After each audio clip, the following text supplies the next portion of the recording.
Bismillahirrahmanirrahim. Assalamualaikum warahmatullahi wabarakatuh.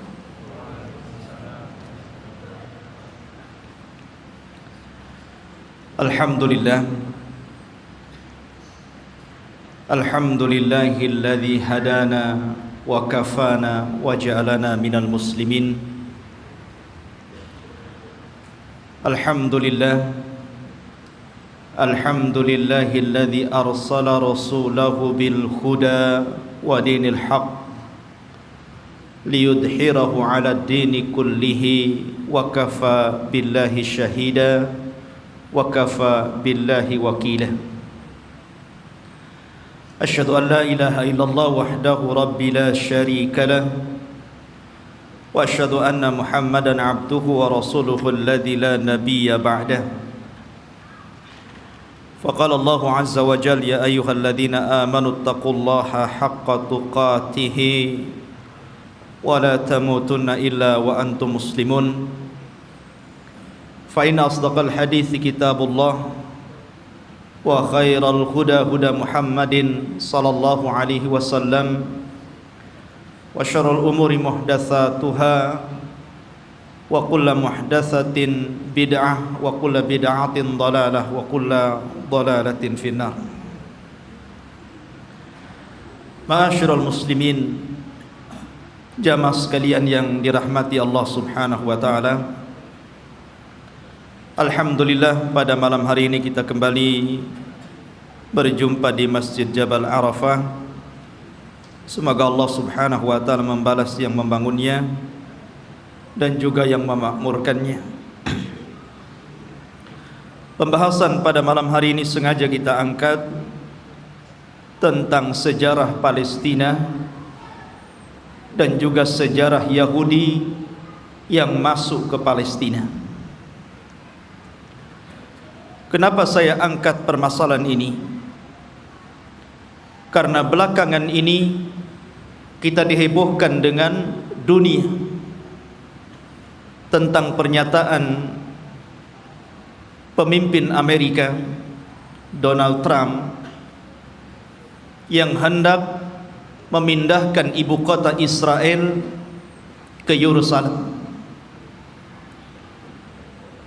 dengan dalih dan alasan sejarah bahwa memang orang-orang Yahudi berhak untuk memiliki Palestina secara utuh.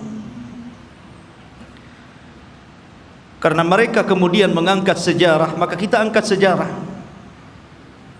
Karena sesungguhnya orang-orang Yahudi itu bukan orang-orang yang berhak mendapatkan tanah itu, karena mereka datang belakangan. Kita wajar menilai bahwa orang-orang Nasrani membantu orang-orang Yahudi demi terciptanya negara Israel Raya, karena masing-masing punya kepentingan. Orang-orang Yahudi berkepentingan bahwa di Israel ini, maksudnya di Palestina, tepatnya di Masjidil Aqsa, mereka meyakini bahwa disitulah Haikal Sulaiman. Dan haikal itu maksudnya tempat yang dulu pernah dibangun oleh Nabi Sulaiman. Mungkin semacam masjid bagi orang Islam seperti itu. Dan tidak besar, hanya beberapa meter kali beberapa meter saja. Dan orang-orang ini berusaha untuk menggali situs-situs itu dan ingin mendirikan kembali Haikal Sulaiman dan merobohkan Masjidil Aqsa. Karena mereka punya keyakinan kalau haikal ini terbangun, maka inilah puncak kejayaan orang-orang Yahudi dan akan menguasai dunia menurut keyakinan mereka. Lalu apa ikut campur tangan orang-orang Nasrani? Kenapa orang-orang Nasrani membantu orang Yahudi? Bukankah ini kepentingan Yahudi? Karena Nasrani juga memiliki kepentingan yang sama. sama-sama bercita-cita, bermimpi ingin menguasai dunia dengan terbangunnya Haikal Sulaiman ini. Karena menurut keyakinan orang-orang Nasrani, apabila Haikal Sulaiman ini sudah terbangun, maka Isa bin Maryam akan turun dan akan menguasai dunia dan akan memimpin orang-orang Nasrani. Jadi orang Nasrani ini memanfaatkan orang Yahudi, dan orang Yahudi juga memanfaatkan orang-orang Nasrani. Keyakinan kaum muslimin juga sama. Karena Nabi SAW pernah mengatakan, Imaratul Baitil Maqdis kharabu Yathrib. Kelak bahwa Baitul Maqdis akan menjadi pusat kekuatan kaum muslimin ketika Allah bangkitkan Al-Mahdi Al-Muntadhar Muhammad bin Abdullah, dan akan menguasai dunia. Jadi rupanya tiga agama ini punya kepentingan masing-masing. Yahudi punya kepentingan, Nasrani punya kepentingan, dan tentunya kita kaum muslimin juga punya kepentingan. Sama-sama bermimpi akan menguasai dunia. Tapi bagi umat Islam ini bukan mimpi, tapi ini sebuah kenyataan. Nabi SAW yang bersabda bahwa kelak kekuatan kaum muslimin akan menyatu di Syam, tepatnya di Palestina. Ma'asyiral muslimin rahimani wa rahimakumullah. Maka kita akan angkat sejarah Palestina dan juga sejarah orang-orang Yahudi ini. Sebelum saya angkat sejarah ini, saya ingin menjelaskan tentang fadail Palestina dulu, keutamaan negeri Palestina ini. Negeri Palestina, ikhwan, di situ ada satu kiblat yang dijadikan kiblat pertama dalam Islam. Karena ketika Nabi SAW salat, di awal salat sebelum Allah Subhanahu wa taala memalingkan kiblat, maka kiblatnya Rasul dan para sahabat menuju Baitul Maqdis. Barulah setelah kemudian Nabi SAW berdoa kepada Allah agar kiblat itu dialihkan ke Masjidil Haram.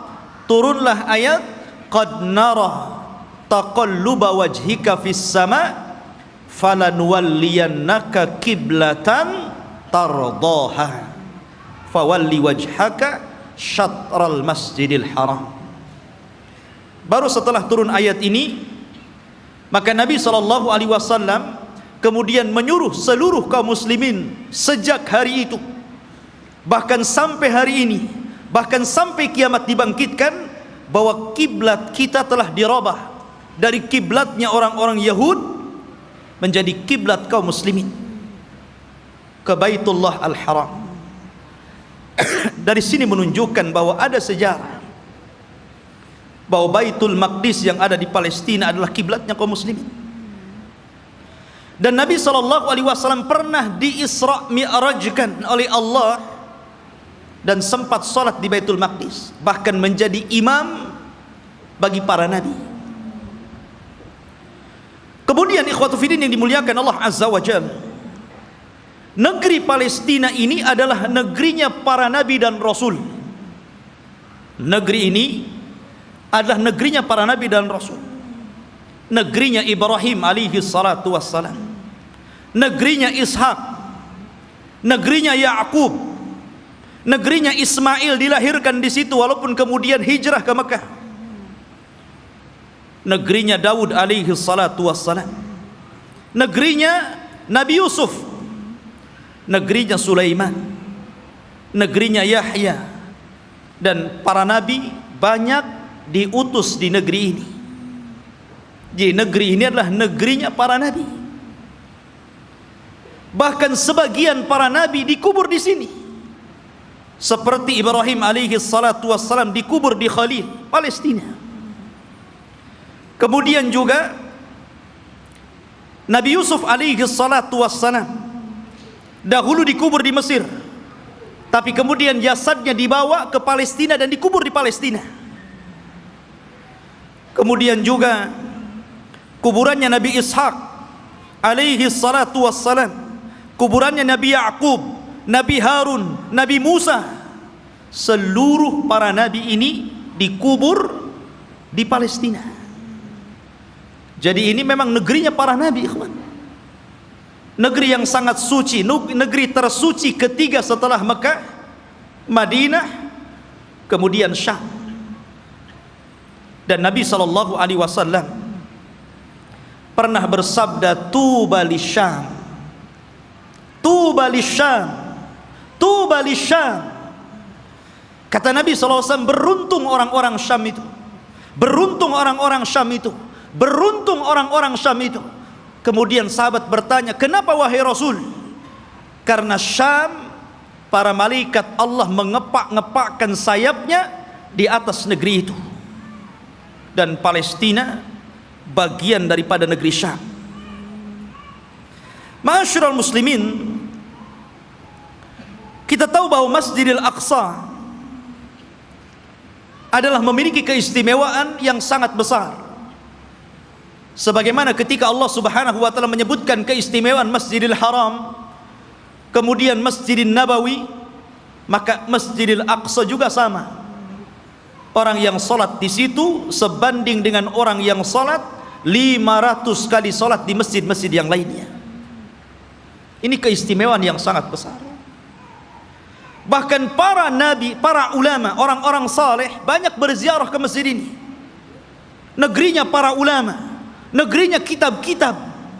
Banyak para ulama yang kemudian terlahir di negeri Palestina. Kita tahu bahwa Imam Syafi'i lahir di mana? Di Gaza, Gaza Palestina. Di sana ada Al-Asqalan. Kita kenal dengan Al-Imam Ibnu Hajar Al-Asqalani. Asqalan Palestina. Jadi banyak para ulama dunia, bukan ulama kecil, ulama dunia, itu lahir di Palestina. Bahkan Nabi SAW melarang tidak boleh safar dalam rangka ibadah kecuali di 3 tempat: Masjidil Haram, Masjid Nabawi, dan Masjidil Aqsa. Kata Rasul, la tushaddur rihal illa ila thalathati masajid. Tidak boleh kalian melakukan safar dalam rangka ibadah kecuali di 3 masjid ini. Salah satunya Masjidil Aqsa. Bahkan Nabi SAW pernah berdoa, Allahumma barik lana fi syamina wa barik lana fi yamanina. Ya Allah, berkahi negeri Syam kami. Ya Allah, berkahi negeri Yaman kami. Di sini Rasul mendahulukan Syam kemudian Yaman, menunjukkan bahwa Syam lebih utama dibandingkan Yaman. Ini menunjukkan bahwa Syam negeri yang penuh berkah, Rasul yang mendoakan. Kemudian juga ikhwatu fiddin yang dimuliakan Allah Azza wa Jalla, para sahabat Nabi SAW banyak yang hijrah ke negeri Palestina, berziarah ke sana. Di antaranya adalah Umar ibn al-Khattab radhiyallahu an, Abu Ubaidah Amir ibn al-Jarrah, kemudian juga Safiyah istri Nabi, Safiyah bintu Huyai, kemudian juga Mu'adh bin Jabal, Abdullah ibn Umar, Salman al-Farisi, Abu Dzar al-Ghifari, kemudian Abu Hurairah radhiyallahu an, Bilal ibn Rabah, Amr ibn As, Muawiyah bin Abi Sufyan, dan banyak lagi para sahabat Rasul yang mereka hijrah dan berziarah ke negeri Palestina ini. Artinya ini negeri para sahabat Rasul, bukan hanya negeri para nabi dan rasul, dan juga negeri para sahabat, negeri para ulama, negeri kitab-kitab ahli sunnah wal jamaah. Jadi memang luar biasa. Bahkan negeri ini kelak akan menjadi berkumpulnya seluruh manusia, karena negeri ini disebut mahsyar. Di antara tanda-tanda kiamat, akan muncul api dari Hadraul Maut, kemudian akan menggiring manusia dan mengumpulkan di Syam. Saat itulah kiamat dibangkitkan. Masyarul muslimin, dan banyak lagi kalau kita bercerita tentang keutamaan Palestina. Lalu sejarahnya, kapan negeri ini memiliki penduduk dan manusia? Apakah orang-orang Yahudi yang mengklaim bahwa mereka adalah memiliki tanah Palestina dan sekitarnya, ataukah siapa? Disebutkan ikhwatu fiddin dalam sejarah, baik sejarah yang dicatat oleh para ulama Islam ataupun sejarah yang dicatat Barat. Bahkan sejarah ini juga tertera dalam perjanjian lama, Taurat, bahwa dahulu yang menghuni negeri tersebut bukan Yahudi. Yahudi itu jauh datang belakangan. Ya. Bagaimana mungkin kemudian Yahudi mengklaim bahwa itu adalah tanah mereka? Mereka datang belakangan. Mereka adalah umat yang terusir dari Mesir. Orang-orang Yahudi hidup di Mesir dari Bani Israel. Kemudian dibawa hijrah oleh siapa? Musa. Nabi Musa alaihi salatu wassalam yang membawa Bani Israel sampai ke Palestina. Jadi mereka itu datang belakangan. Lalu siapa yang pertama kali? Menurut situs sejarah ada yang mengatakan bahwa orang-orang yang menempati negeri itu adalah satu kabilah yang bernama Kan'aniyun. Kan'aniyun ini kabilah keturunan dari Syam ibn Nuh alaihi salatu wassalam. Artinya ini kabilah dari Jazirah Arab. Jadi orang Arab yang pertama kali memiliki tanah itu. Jadi dahulu ketika terjadi terjadi paceklik yang luar biasa di Jazirah Arab, sehingga banyak kelaparan dan meninggal, maka kemudian mereka mencari tanah untuk hidup, karena mereka sudah tidak bisa hidup lagi di Jazirah Arab. Maka mereka pun berhijrah sampailah ke negeri yang hari ini disebut dengan Palestina. Jadi mereka adalah kabilah Kan'aniyun. Kabilah Kan'aniyun, kabilah dari Arab. Dan mereka memiliki beberapa kabilah. Ada namanya kabilah Amuriyun. Kabilah Amuriyun ini kabilah yang hidup di lembah-lembah di Palestina. Kemudian ada kabilah namanya Yaguthiyun, dan mereka hidup di negeri di sekitar Al-Quds yang kita kenal dengan Masjidil Aqsa, Baitul Maqdis. Kemudian adapun Kan'aniyun, maka mereka hidup di satu daerah yang bernama Arihah, dan Arihah adalah kota tertua di dunia. Belum ada kota di zaman itu kecuali Arihah. Makanya Arihah itu kota tertua di dunia, belum ada kota kecuali ini. Lah hiduplah kabilah namanya Kan'aniyun. Ma'asyiral muslimin rahimani wa rahimakumullah. Lalu kenapa muncul kalimat Palestina? Kalau antum membaca dalam perjanjian lama Taurat, bahkan disebutkan juga dalam Injil, tidak ada kalimat Bani Israel atau Yahudi. Yang ada adalah kabilah Kan'aniyun. Itu mereka mengakui dan tercantum dalam kitab-kitab mereka. Nggak ada Bani Israel, nggak ada Yahudi, apalagi Yahudi datang belakangan gitu kan dibandingkan Bani Israel. Munculnya kabilah ini, kita tahu bahwa Palestina itu berdekatan dengan Mesir, karena dipisah dengan Sahara, hanya dipisah dengan padang pasir yang luas. Jadi antara Mesir dan Palestina itu berdekatan. Ya, di situ ada jalur Gaza namanya. Itu pemisah antara Palestina dan Mesir gitu kan. Lah, ada satu kelompok yang kemudian ketika itu menyerbu Mesir. Yang kemudian akhirnya terjadilah kesepakatan, karena waktu itu antara Palestina dan Mesir menyatu, bukan beda negara kayak sekarang, tidak, menjadi satu. Sehingga kemudian ketika kelompok yang menyerang Mesir ini kemudian berdamai, maka mereka pun meminta daerah yang disebut dengan Al-Falas, yang kemudian belakangan disebut Palestina, dan sekarang kita kenal dengan Palestina. Dari situlah ikhwatu fiddin bahwa kabilah yang menyerbu ini akhirnya menetap di sebuah tempat namanya Falas. Lah sebelumnya sudah ada orang-orang Arab yang tinggal di situ. Ya. Sehingga kemudian akhirnya karena berlalunya zaman, berlalunya masa, berkembangnya mereka, akhirnya saling menikah sesama mereka. Antara Yaguthiyun, Amuriyun, kemudian juga Kan'aniyun. Akhirnya tidak ada daerah yang lebih dikenal daripada Falas, yang kemudian belakangan disebut Palestina. Itulah sejarah penamaan Palestina. Jadi sebuah nama tempat yang kemudian sekarang disebut dengan Palestina. Taib.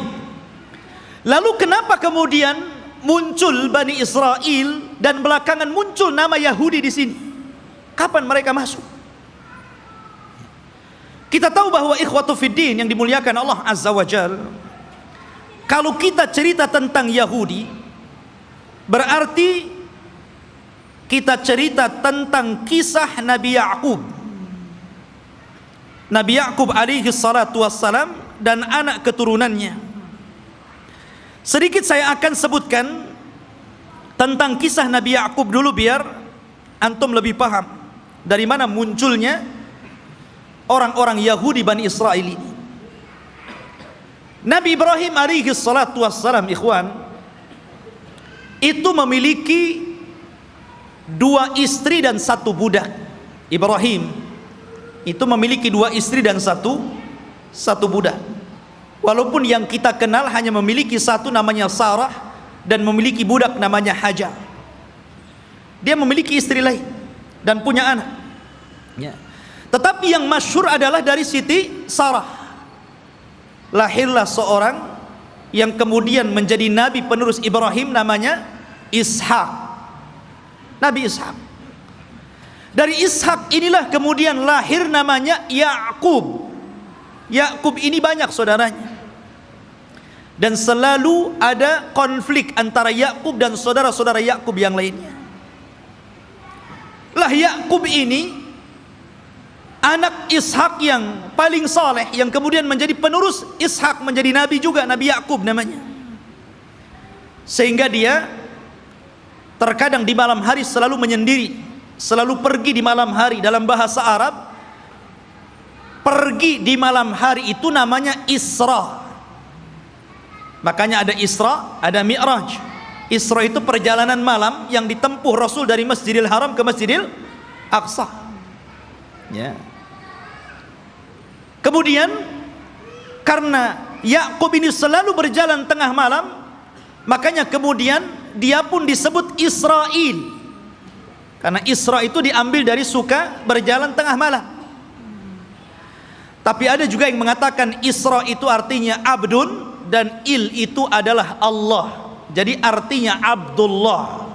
Karena Ya'qub itu selalu beribadah kepada Allah Subhanahu wa taala, maka orang-orang di zaman itu karena menggunakan bahasa Ibrani menyebutnya sebagai Israel.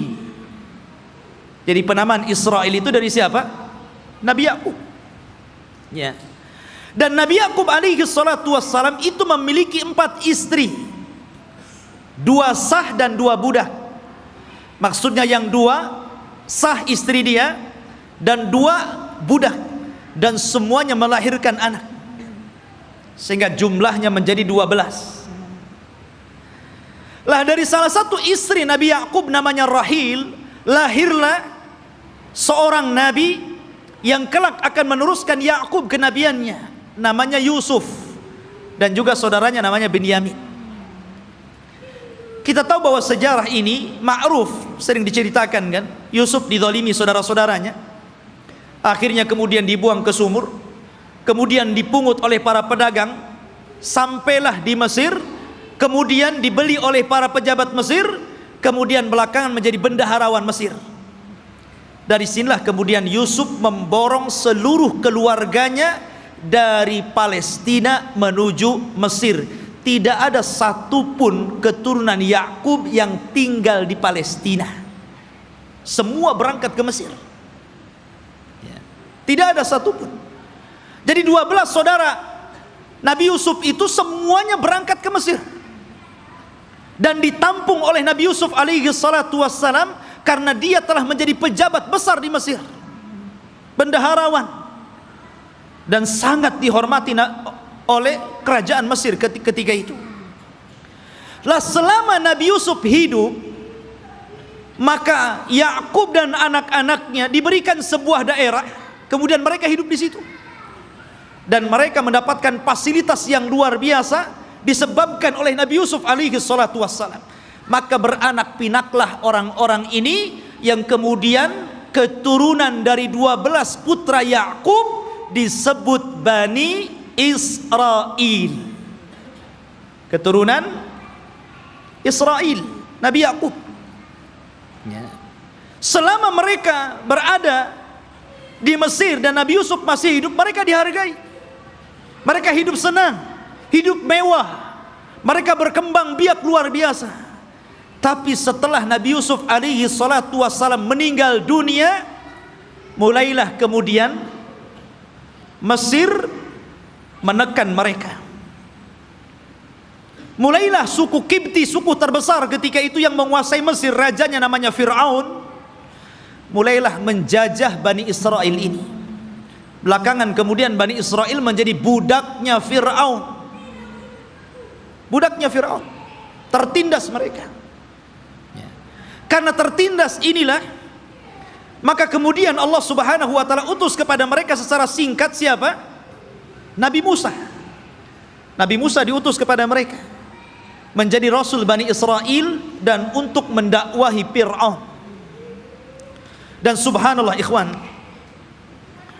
kita tahu bahwa di zaman Bani Israel diutusnya Nabi Musa alaihi salatu wassalam kepada mereka, Bani Israel ini menyaksikan 9 mukjizat besar di hadapan mereka dengan mata mereka sendiri. Ketika mukjizat itu turun kepada bangsa Fir'aun, orang-orang Bani Israel juga melihat. Dan 9 mukjizat itu disebutkan di dalam Al-Quranul Karim. Yang pertama, mukjizat yang kita dikenal dengan hajar, batu. Batu yang mengeluarkan 12 mata air. Dan Allah subhanahu wa ta'ala mengatakan, wa idistasqa Musa liqaumihi faqul nadrib bi asakal hajar fanfajarat minhu ithnata asyrata ainan. Dan ketika Bani Israel meminta hujan kepada Nabi Musa karena mereka sudah kehausan, tidak ada air, maka Allah subhanahu wa ta'ala firmankan, pukullah wahai Musa batu itu. Maka dipukullah oleh Musa batu tersebut, tiba-tiba memancar 12 mata air. Mukjizat. Dari sini mereka menyaksikan mukjizat ini. Tapi Bani Israel ini ikhwan adalah orang yang sangat keras kepala. Nanti kita akan sebutkan bagaimana keras kepalanya orang ini. Ya. Kemudian yang kedua, mereka menyaksikan bagaimana terbelahnya lautan. Betul-betul menyaksikan itu, dan mereka melewati lautan. Ketika Fir'aun mengejar-ngejar Nabi Musa dan Bani Israel yang lari dari Mesir ke Palestina, kemudian mereka dihadang oleh lautan besar, maka Allah subhanahu wa ta'ala mengatakan, fa'auhayna ila Musa anidrib bi'asakal bahra. Dan kami wahyukan kepada Musa agar memukul dengan tongkatnya lautan. Fanfalaka fakana kullu firqin kataudil adhim. Maka kemudian tiba-tiba lautan terbelah menjadi 12 jalan. Kenapa 12 terus? Karena memang Nabi Musa alaihi salatu wassalam membawahi 12 kabilah Bani Israel. Jadi mereka dikasih satu-satu mata air, satu kabilah satu. Ketika memukulkan lautan juga dibuat 12 jalan. Jadi masing-masing kabilah berjalan sendiri-sendiri. Mereka menyaksikan itu. Ya. Kemudian juga menyaksikan tongkat. Ketika Nabi Musa alaihi salatu wassalam berduel dengan tukang-tukang sihir Fir'aun. Maka Allah Subhanahu wa taala katakan fa'alqa asahu fa idza hiya thu'ban mubin. Fa'alqi asah. Maka Musa pun kemudian melemparkan tongkatnya, tiba-tiba tongkat itu menjadi ular yang sangat besar. Bani Israel menyaksikannya, menyaksikan bagaimana tongkat Musa berubah menjadi ular besar dan memakan ular-ular kecil tukang-tukang sihir Musa, tukang-tukang sihir Firaun. Kemudian juga kekurangan makanan dan hilangnya buah-buahan, sehingga Fir'aun dan juga kabilah-kabilah Fir'aun dari kalangan Kibti, mereka merasa kelaparan, susah cari buah-buahan. Allah Subhanahu wa taala berfirman, "Walaqad aqadna ala fir'auna bisinin wa naqsim minas thamarati la'allahum yadhakkarun." Dan ingatlah ketika kami memberikan hukuman kepada keluarga Fir'aun dan juga para pengikutnya dengan kekeringan yang berkepanjangan dan kurangnya buah-buahan, agar mereka mau kembali ke jalan yang benar. Dan Bani Israel menyaksikan ketika orang-orang Fir'aun kelaparan, mereka justru kekenyangan. Ini mukjizat. Ya. Kemudian juga tufan, angin yang sangat besar, yang kemudian banyak membunuh, menghancurkan tembok-tembok dan juga rumah-rumah. Allah katakan fa arsalna alaihim tufan. Allah kirim kepada mereka tufan, angin yang sangat besar. Kemudian juga al-jarad, di mana-mana belalang. Belalang di mana-mana, ikhwan. Di rumah-rumah, di dapur-dapur, bahkan di tempat tidur, belalang di mana-mana. Kemudian juga kumal kutu dan juga dafadi', katak dan kodok, di mana-mana ada kodok. Kemudian juga darah, di mana seluruh air bersih menjadi merah dan berdarah. Dan ini disaksikan Bani Israel dan juga orang-orang Fir'aun.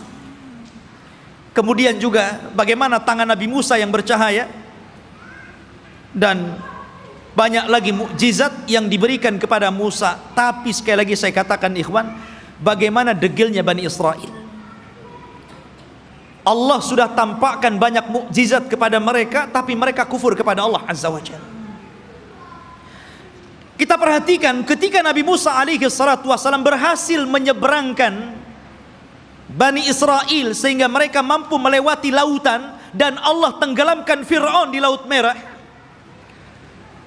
Mulailah kemudian ketika mereka melewati satu kabilah, dan kabilah itu menyembah berhala, tiba-tiba satu di antara mereka datang kepada Musa dan mengatakan, ij'al lana ilahan kama lahum alihah. Heh Musa, jadikan untuk kami berhala-berhala sebagaimana mereka punya berhala untuk disembah. Lihat,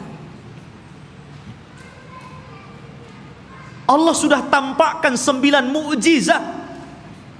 Harusnya mereka makin beriman, kan begitu? Ini sudah diseberangkan, lihat ada orang nyembah berhala, minta pula berhala. Bani Israel, ikhwan.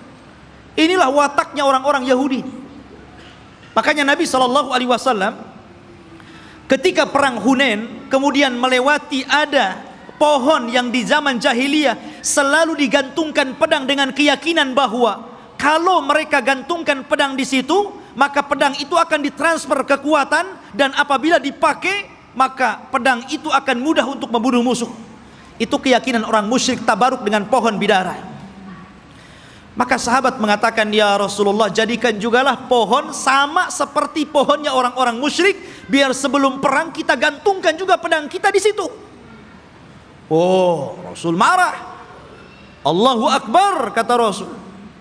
Kalian ini persis seperti Bani Israel yang mengatakan kepada Musa, jadikan untuk kami banyak berhala sebagaimana mereka banyak berhala. Lihat. Akhirnya kemudian Rasul marah dan mengatakan, innakum qaumun tajhalun, kalian ini bodoh. Sudah dikasih hidayah tauhid mau syirik pula.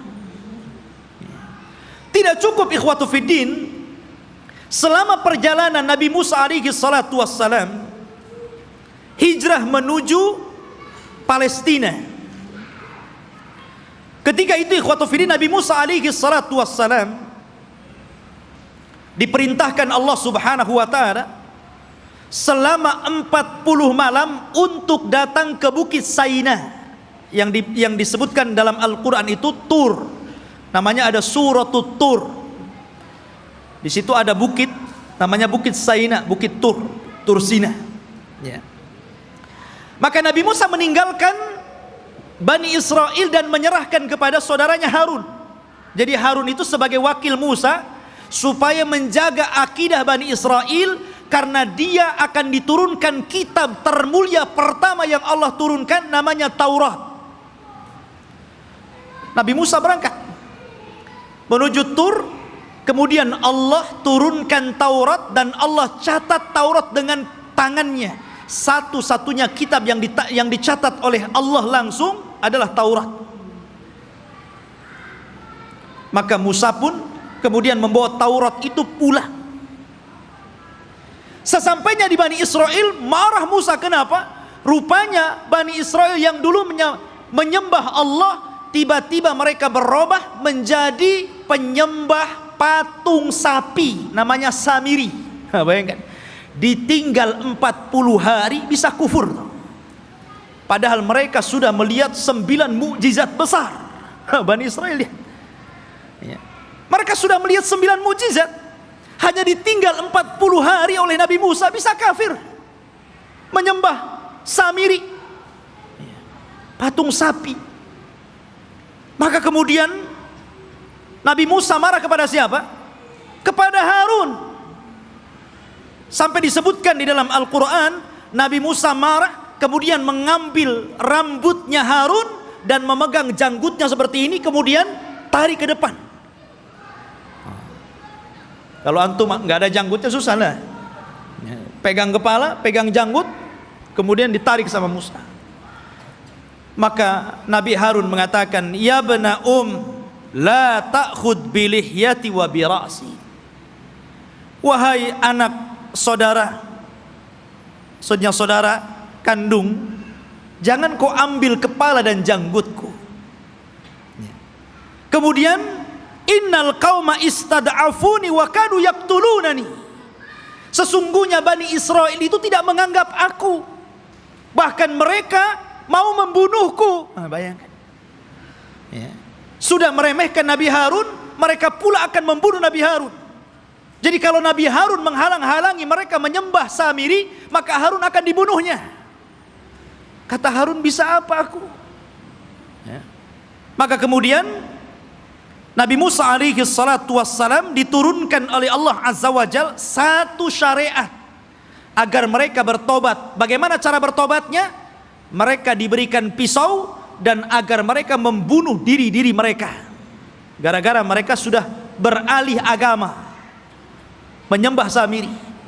Dan Allah subhanahu wa ta'ala katakan, wa idh qala Musa liqaumihi ya qaumi innakum zalamtum anfusakum bittikhadikumul ijla fatubu ila bari'ikum faqtulu anfusakum. Dan ketika Musa berkata kepada kaumnya, hei kaumku, kenapa kalian mendolimi diri kalian? Kenapa kalian berubah keyakinan kalian? Kalian sembah Samiri, patung sapi itu. Maka bertobatlah kalian kepada Allah dengan cara bunuhlah diri-diri kalian. Lihat, tobatnya zaman dulu ngeri, Pak ya. Ini tobatnya zaman dulu. Kalau orang sekarang enak tobatnya kan, orang muslim kemudian murtad, tinggal balik lagi syahadat. Orang dulu nggak kayak gitu ya. Kalau murtad ambil pisau bunuh. Untung antum jadi umatnya Rasul. Ini umatnya Nabi Musa berat. Tobatnya megang pisau dibunuh sendiri. Maka Nabi Musa mengatakan, taatilah hukum Allah ini, isma'u wa ati'u, dengarkan dan taati. tiba-tiba mereka mengatakan sami'na wa asaina. Ya, kami dengar, tapi kami bermaksiat. Gak mau. Makanya Nabi SAW pernah marah kepada para sahabatnya gara-gara ketika Allah Subhanahu wa taala turunkan ayat di akhir surah Al-Baqarah, ketika Allah Subhanahu wa taala berfirman tentang masalah amalan hati yang akan dihisab. Wa in tukhfu ma fi sudurihim wa in tubdu aw tukhfuhu yuhasibkum bihillah. Apapun yang kalian tampakkan dari amalan kalian, apapun yang kalian sembunyikan dari amalan kalian, maka Allah akan menghisab kalian. Sahabat mendengar ayat ini berat. Kalau yang tampak bolehlah, kalau yang enggak tampak macam mana pula dihisab. Karena setiap orang itu tidak lepas daripada hati yang terkadang punya keinginan untuk berbuat jahat walaupun tidak sampai. Semua orang kan seperti itu. Tidak mungkin hati itu bersih terus kan mau melakukan kebaikan. Terkadang hati kita ini memiliki keinginan yang berbeda, kejahatan. Kalau yang tersembunyi akan dihisab berat bagi kami wahai Rasul. Maka Nabi SAW marah dan mengatakan atakuluna kama qalat ahlul kitabaini qalu sami'na qulu sami'na wa ata'na. Maka mereka mengatakan sami'na wa asaina. Apakah kalian akan mengatakan seperti perkataan ahli kitab yang disuruh oleh nabinya sami'na wa ata'na, malah mengatakan sami'na wa asaina? Katakan sami'na wa ata'na. Maka sahabat pun kemudian akhirnya mengatakan sami'na wa ata'na. Dari situlah kemudian mereka mendapatkan keringanan. Maka turunlah ayat la yukallifullahu nafsan illa wus'aha. Allah tidak akan membebankan kecuali yang kalian mampu melakukannya. Turun keringanan setelah mengatakan sami'na wa ata'na ini.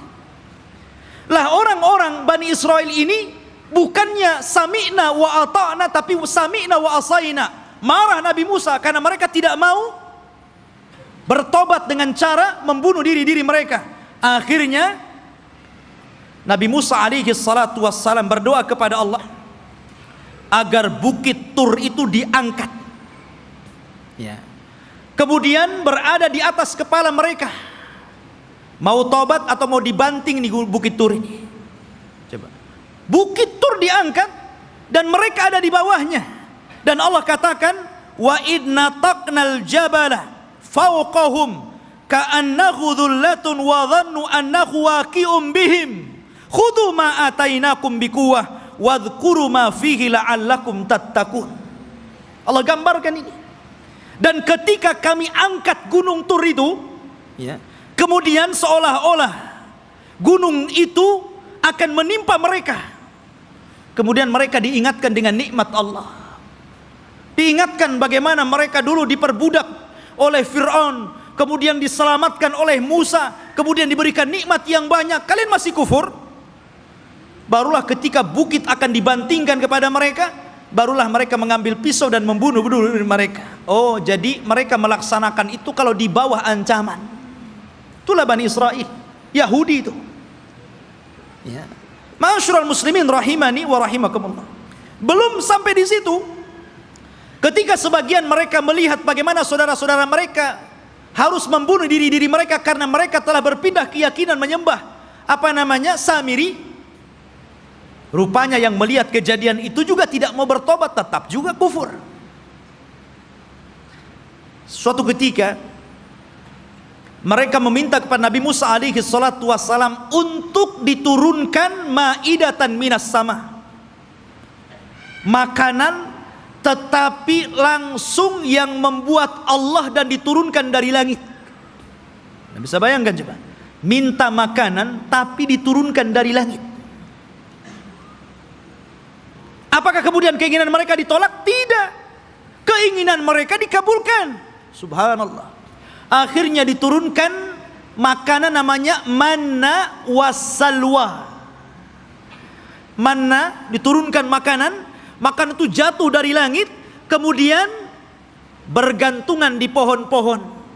Maka mereka tinggal naik, tinggal diambil makanan itu. Kemudian salwa, sejenis daging burung. Enak makanannya.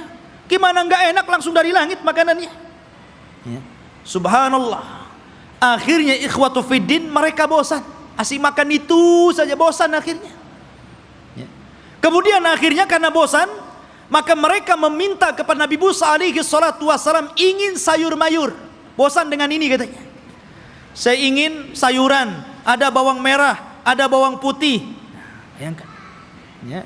Sehingga mereka mengatakan, wa id qultum ya Musa lan nasbiru ala ta'amin wahid. Dan ketika kalian berkata kepada Nabi Musa, hei Musa, kami tidak sabar dengan satu makanan ini saja, saya minta makanan yang lain. Ya. Akhirnya mereka meminta kepada Nabi Musa itu sayur mayur, mimbakliha wa kithaiha wa fumiha wa adasiha wa basaliha. Ya Allah, dikasih makanan enak, mau makanan yang enggak enak.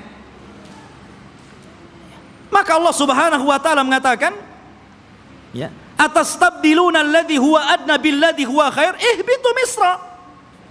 Kenapa kalian memilih makanan yang enggak enak dan membuang makanan yang enak? Kalau hanya ingin sayur mayur, bawang-bawangan, sana ke Mesir.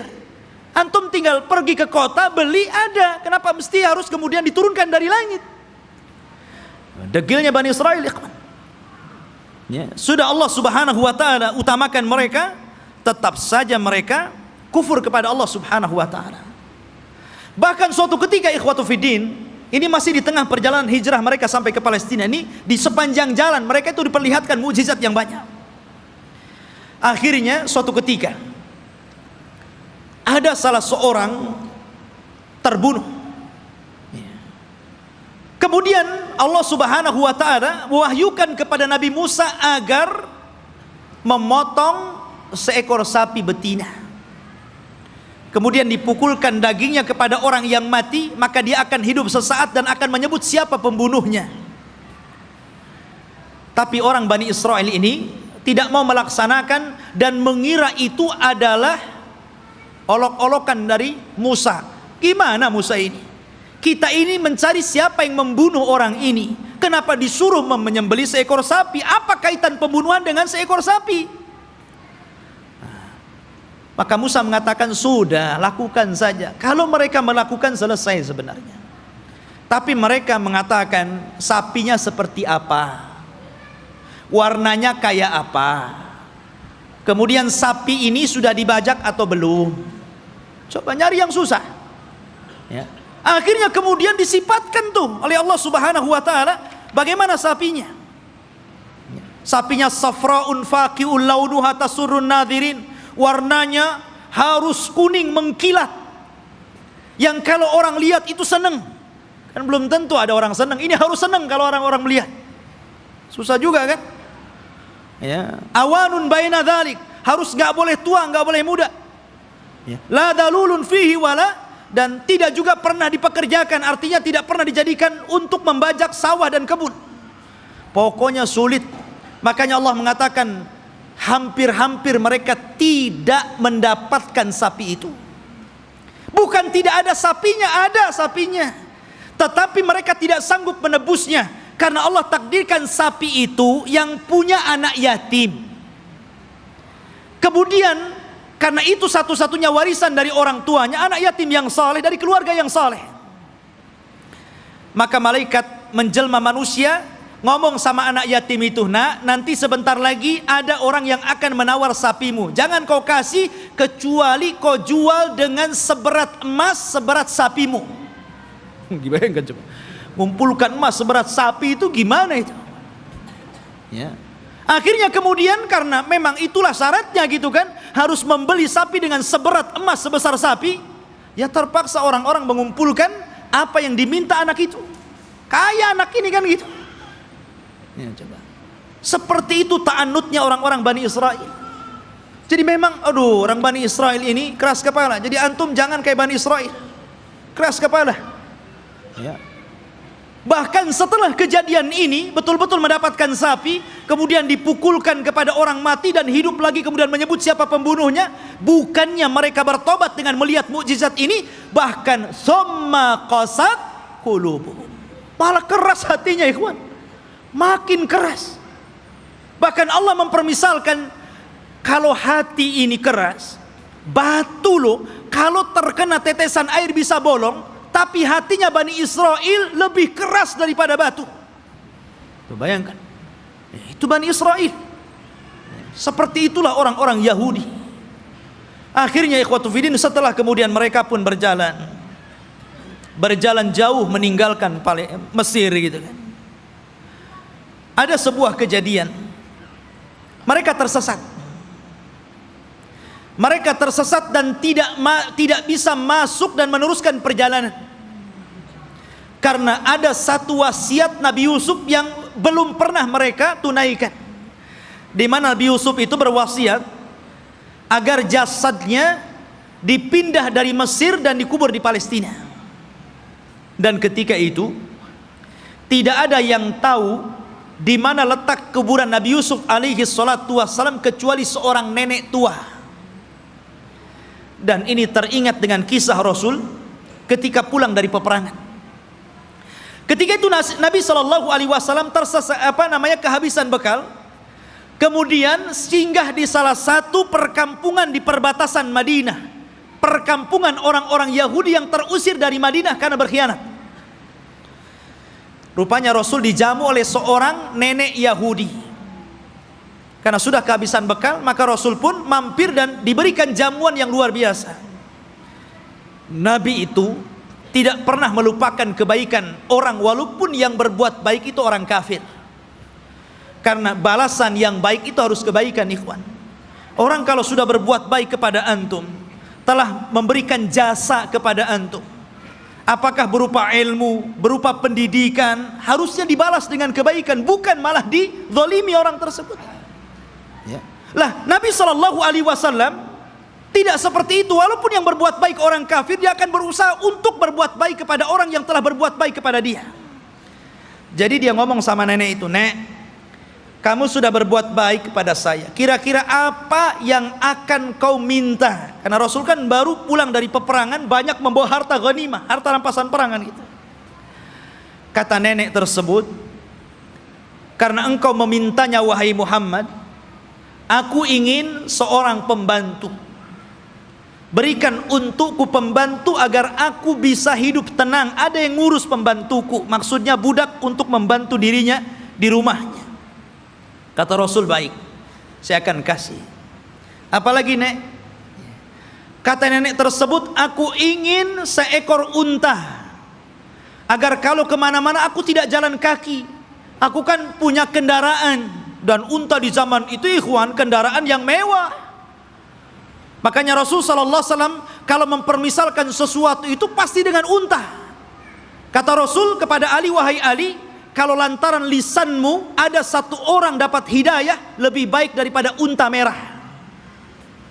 Karena unta merah itu kendaraan yang termahal. Sebutkan kendaraan hari ini termahal berapa miliar harganya, triliun begitu kan.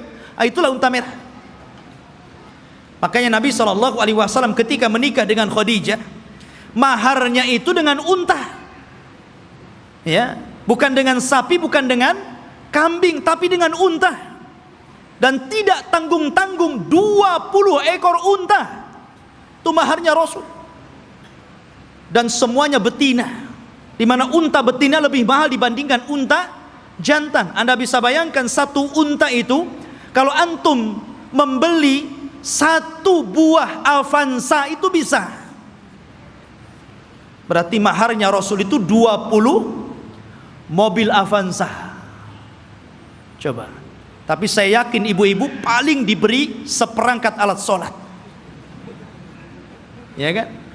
Gak apa-apa bu, lebih senang karena apa? Kalau ada masalah dengan suaminya, kemudian terpaksa harus menggugat cerai, kan mudah mengembalikan maharnya kan? Perangkat alat sholat saja, ambil. Perangkat alat sholat saja. Tapi kalau antum kasih 2 Avanza saja, bingung tuh istri antum mau gugat cerai itu kan. Ini dikembalikan di 2 Avanza, dari mana saya akan belikan gitu kan? Mikir dia. Ya. Nabi SAW nih memuliakan perempuan dengan unta. Maka nenek ini mengatakan, aku minta unta. Ya. Kata Rasul, mau apa lagi? Dia mengatakan, berikan kepadaku kalban yahrusu ghanami. Aku pengen anjing, supaya anjing ini bisa menjaga kambing-kambingku. Kemudian minta apa lagi? Disebutkan satu-satu, nggak berhenti-berhenti nenek ini. Ya Allah, coba bayangkan. Ana datang ke rumah antum, kemudian antum kasih makan, kasih minum, oke lah, kenyang, dijamu luar biasa gitu kan. Selepas itu antum ngomong, ya sebagai balasan tolong Ustadz kasih saya Avanza, ya, kasih saya pembantu, kasih saya mesin cuci, apa kan begitu? Masa seperti itu gitu balasannya? Mahal sekali. Maka Nabi mengingatkan kepada nenek itu, heh nenek, ya, apakah engkau lemah untuk menjadi seorang nenek di zaman Bani Israel? Sahabat heran, apa maksudnya? Rasul, apa maksudnya nenek di zaman Bani Israel itu? Kita masuk dalam cerita ini. Jadi ketika Nabi Musa mencari kuburan Nabi Yusuf, tidak ada yang tahu kecuali seorang nenek di zaman Bani Israel. Dia yang tahu di mana letak kuburannya. Maka Musa mengatakan, wahai nenek, tunjukkan kepadaku di mana kuburan Nabi Yusuf. Kami akan bawa jasadnya dan kami kubur di Palestina. Kata nenek tersebut, tunggu dulu, semua ada bayarannya. Ya. Nggak main tunjuk-tunjuk saja, ada bayarannya. Kata Nabi Musa, apa bayarannya? Sebutkan. Maka nenek ini mengatakan, ya Musa, inni uridul jannah wa inni uridu ma'aka fil jannah. Wahai Musa, aku ingin sorga dan aku ingin bersama kamu di sorga. Subhanallah. Dia tidak ingin dunia. Tapi tentu ini lebih parah dibandingkan nenek di zaman Rasul kan gitu. Di zaman Rasul dunia, pengen unta kasih untai, ini minta sorga lebih tinggi lagi. Masa hanya nunjukkan kuburan Nabi Yusuf minta sorga? Ya Musa diam sajalah. Dia tidak punya sorga, apa yang mau dibuat? Akhirnya Musa diam sampai Allah mengutus Jibril, kemudian mengatakan, ya Musa, Allah mengabulkan permintaan nenek itu. Baru Musa bersuara, ya kalau begitu engkau akan jadi kawanku di sorga. Sekarang cepat tunjukkan di mana kuburannya. Ya. Akhirnya ditunjukkan kuburannya, dibawalah Nabi Yusuf, jasadnya sampai akhirnya dikuburkan di Palestina. Ya kan? Ma'asyiral muslimin rahimani wa rahimakumullah. Kemudian ketika Nabi Musa alaihi salatu wasallam sudah dekat ke Baitul Maqdis, maksudnya ke daerah Palestina, sudah mendekati daerah Palestina ini, berada di tengah padang pasir. Karena saya katakan antara Mesir dan Palestina ini terpisah dengan padang pasir yang luas sekali. Jadi Musa ini tersesat akhirnya. Tapi kemudian Nabi Musa mendapatkan jalan setelah membawa jasadnya Nabi Yusuf dan hampir mendekati Palestina. Lah di Palestina itu, di negeri Arya, kan saya katakan dari awal sebelumnya sudah ada manusia di situ. Dari Kanaaniyun, Yaguthiyun, Amuriyun, sudah ada orang-orang di situ. Sudah menguasai Palestina, sehingga Musa tidak mungkin membawa Bani Israel begitu saja, harus berperang dulu dengan penduduk asli di situ. Ya. Maka kemudian Nabi Musa alaihi salatu wassalam meminta kepada Bani Israel untuk siap-siap perang. Kita akan rebut Baitul Maqdis. Siap-siap kalian. Kita akan menyerbu mereka. Maka mereka mengatakan, setelah Nabi Musa menyebutkan, wa idh qala Musa liqaumihi ya qaumi dzkuru ni'matallah alaikum ij'ala fikum anbiya wa ja'alakum mulukan wa ataakum ma lam yu'ta ahadan minal alamin. Ketika Musa berkata, hei kaumku, ingatlah nikmat Allah, bagaimana dahulu kalian menjadi budak di Mesir, kemudian diutus kepada kalian nabi, kemudian dijadikan kepada mereka raja yang memimpin kalian, disebutkan nikmat yang banyak. Kemudian Musa mengatakan, ya qaumi dkhulul ardal muqaddasata allati kataballahu lakum wala tartaddu ala adbarikum fatanqalibu khasirin. di hadapan kalian ada negeri yang disucikan. Masuklah kalian ke negeri itu, karena negeri itu telah ditulis oleh Allah Subhanahu wa taala untuk kalian. Jangan mundur sedikit pun. Kalau kalian mundur, kalian akan menjadi orang yang rugi. Kita akan perang. Tapi mereka mengatakan apa? Qalu ya Musa, inna fiha qauman jabbarin. Nabi Musa, kamu kan tahu negeri itu banyak jabbarin, banyak para pemimpin hebat, banyak para pemimpin bengis.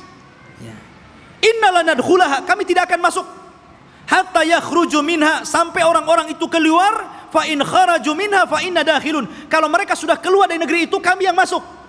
Lihat, kata Nabi Musa alaihi salatu wassalam, ada dua orang laki-laki yang diberikan nikmat oleh Allah azza wa jalla. Qala rajulan minal ladzina yakhafuna an amallahu alaihima, dari orang-orang yang takut kepada Allah, Allah berikan nikmat kecerdasan kepada dua orang itu, dan mengatakan udkhulu alaihimul bab fa idza dakhaltumuhu fa innakum ghalibun wa 'alallahi fatawakkalu in kuntum mu'minin. Sudah, kalian siap-siap saja, kita akan masuk ke negeri itu, kalian pasti menang, dan tambatkan hati kalian kepada Allah Subhanahu wa taala. Tapi mereka mengatakan, qalu ya Musa innalan nadkhulaha abadan. Nabi Musa, kami tidak akan masuk selama-lamanya. Madamu fiha, kalau orang-orang itu masih di situ. Idhhab anta wa rabbuka faqatila innaha huna qaidin. Sudah, kamu saja berdua dengan Harun masuk, kalian berperang bersama Rob kalian, kami duduk-duduk saja di sini dulu. Coba bayangkan, ini Bani Israel, orang Yahudi ini, nyuruh Nabi Musa berdua berperang, mereka duduk-duduk nunggu menang baru masuk. Makanya perbedaan sahabat Rasul dengan perbedaan sahabat Nabi Musa alaihi salatu wassalam tidak demikian. Mereka mengatakan kami berperang bersama Rasul. Ketika perang Ahzab dan dimenangkan kaum muslimin, darah para sahabat belum kering, masih bercucuran, belum lagi beristirahat. Tiba-tiba Nabi SAW diwahyukan malaikat Jibril dan mengatakan, hei Muhammad, katakan kepada pasukanmu, para sahabatmu, berangkat ke Bani Quraidah, kepung mereka, serbu mereka, karena mereka sudah berkhianat. Sahabat belum istirahat, baru menang di perang Ahzab, darah mereka masih bercucuran. Tiba-tiba Rasul mengumpulkan pasukan dan mengatakan, idhabu ila Bani Quraidah fala tusalliyanna ahadukumul asra illa fi Bani Quraidah.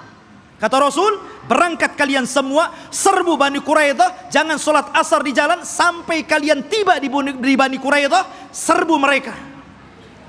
Tapi sahabat mengatakan sami'na wa ata'na, berangkat mereka. Makanya Allah Subhanahu wa taala katakan, lilladzina stajabu lillahi walir rasul min ba'di ma asabahumul qarah lilladzina ahsanu minhum wattaqau ajrun adzim. Bagi orang-orang yang mereka memenuhi panggilan Allah dan Rasulnya, setelah mereka ditimpa luka-luka peperangan, mereka mendapatkan pahala yang besar jika mereka berbuat baik dan bertakwa terus kepada Allah Subhanahu wa ta'ala. Itulah sikap para sahabat. Berbeda dengan sahabatnya Nabi Musa, justru mengatakan, engkau saja dengan Harun berperang bersama Tuhanmu, kami duduk-duduk di sini. Lihat bagaimana kurang ajarnya Bani Israel kepada Nabi Musa alaihi salatu wassalam. Maka Nabi Musa mengatakan, Rabbi inni la amliku illa nafsi wa akhi. Wahai Rabb, aku tidak memiliki kecuali diriku dan saudaraku Harun. Fafruq bainana wa baina qaumil fasikin, pisahkan kami dengan orang-orang yang fasik. Maka dengan sebab itu ikhwan, karena mereka sudah menentang Nabi Musa, maka mereka pun dibuat oleh Allah tidak tahu kemana harus berangkat. Jadi negeri itu tiba-tiba oleh Allah Subhanahu wa ta'ala dikepung kabut, sehingga mereka tidak tahu jalan keluar harus kemana. Ya. Kalau mereka jalan ke sana, ujung-ujungnya balik lagi ke sini. Jadi mereka tidak bisa keluar dari situ. Disitulah Allah Subhanahu wa ta'ala takdirkan Nabi Musa alaihi salatu wassalam meninggal dunia sebelum masuk ke negeri Al-Muqaddasah ini. Meninggal dunia Nabi Musa. Ya, setelahnya sebelumnya Harun, kemudian Nabi Musa alaihi salatu wassalam. Dan di situ ada kejadian yang luar biasa.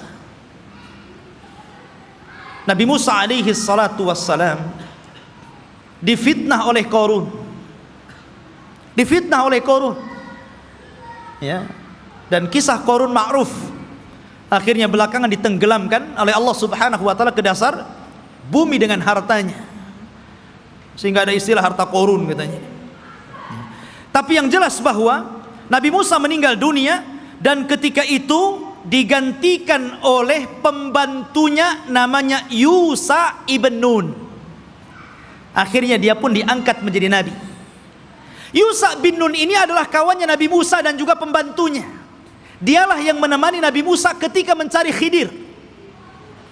Kemudian Nabi Musa belajar kepada Khidir. Dan kisah Musa dengan Khidir ma'ruf disebutkan dalam surah Al-Kahfi dan diisyaratkan, walaupun Khidir tidak ada namanya dalam Al-Quran tapi isyaratnya ada.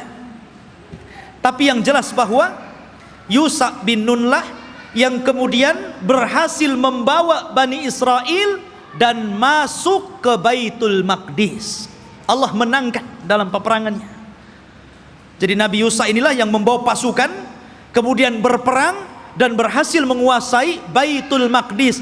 Dari sini menunjukkan bahwa Bani Israel ini mereka menjajah, bukan asli situ. Mereka datang dari Mesir dengan Nabi Musa, kemudian Nabi Musa meninggal, diganti oleh Yusha bin Nun, kemudian merebut Palestina dan mereka menjadi tinggal di situ. Jadi Palestina bukan milik orang Yahudi, mereka yang menjajah di situ. Ya. Barulah kemudian Yusha bin Nun masuk ke Masjid Al-Aqsa yang sekarang disebut dengan Baitul Maqdis, sekarang Masjid Al-Aqsa. Disitulah Allah Subhanahu wa taala memerintahkan kepada Yusha ibn Nun, karena ketika itu ikhwan, peperangan ini sangat sengit. Ya. Kebetulan perang itu terjadi di hari Jumat dan tidak boleh berperang di hari Sabtu, karena orang Yahudi sangat mengistimewakan hari Sabtu. Alasannya apa? Karena hari Sabtu itu hari cutinya Allah. Kenapa Allah cuti? Karena Allah lelah setelah menciptakan langit dan bumi. Diawali hari Ahad dan diakhiri hari Jumat. Allah lelah, maka Allah beristirahat. Maka hari Sabtu hari istirahatnya Allah setelah Allah menciptakan langit dan bumi selama 6 hari. Jadi mereka mengatakan ini hari cuti Allah. Kalau Allah saja cuti, kita juga cuti katanya. Jangan berperang.